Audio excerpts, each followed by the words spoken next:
नाज़रीन, शाह अब्दुल लतीफ़ यूनिवर्सिटी के शागिर्दनि गंबट में मुतालबनि की मञता लाइ एहतजाजी मुज़ाहिरो किया है। उन हवाले से वीडियो लिंक ते मौजूद है किशोर कुमार। जी किशोर जी बिल्कुल, असां हिते मौजूद आहियूं।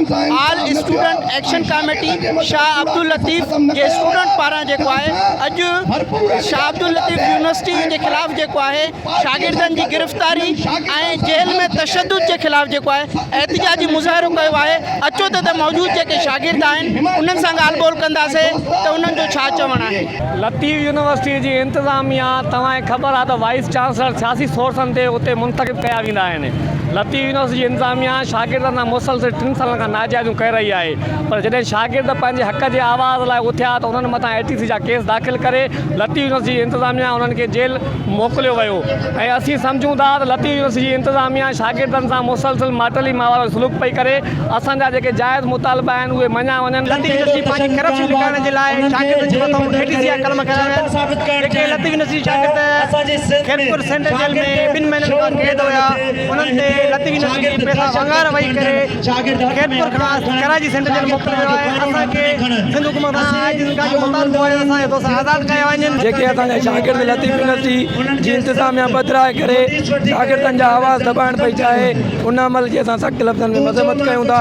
ऐं असां जेको आहे आला ऑफिसरनि खां इहा घुर था कयूं, जेको रजिस्ट्रार मुरीद सुमरो आहे सॼो ॾींहुं हॉस्टलनि जे अंदरि शराब पीए थो ऐं उन जे करप्ट इंतज़ामिया जेका आहे उन सां मिली भगत करे उन जी करप्शन खे लिकाइण पई चाहे। 3 महीना अॻु लतीफ़ यूनिवर्सिटी मां शागिर्द गिरफ़्तार कया विया, उन्हनि खे फौरी तौर ते आज़ादु कयो वञे, उन्हनि जे मथां तशद्दुद कयो थो वञे, इहो बंदि कयो वञे। ऐं लतीफ़ यूनिवर्सिटी इंतज़ामिया ख़िलाफ़ जेकी रैलियूं निकिरनि थियूं पियूं, लतीफ़ यूनिवर्सिटी खे चिता था ॾियूं त पंहिंजो क़िबलो दुरुस्त करे। शागिर्द तंज़ीमुनि जे तरफ़ां जेको रखियो वियो आहे एतराज़, इहो त शाह अब्दुल लतीफ़ यूनिवर्सिटी जा शागिर्द तमामु घणे अरसे खां जेल में बिना कंहिं ॾोह जे हू सज़ा काटे रहिया आहिनि। असां हिन मीडिया जी वसादत सां हुकूमत सिंध, हुकूमत पाकिस्तान खां इहा अपील करियूं था फिलफोर शागिर्दनि खे रिहा करे उन्हनि जे जेको सुकून आहे उन्हनि खे ॾिनो वञे ऐं ही बेगुनाह जेके केस मड़िया था वञनि उन्हनि खे फिलफोर ख़तमु कयो वञे। तव्हां जेको आहे all students action committee Shah Abdul Latif जे यूनिवर्सिटी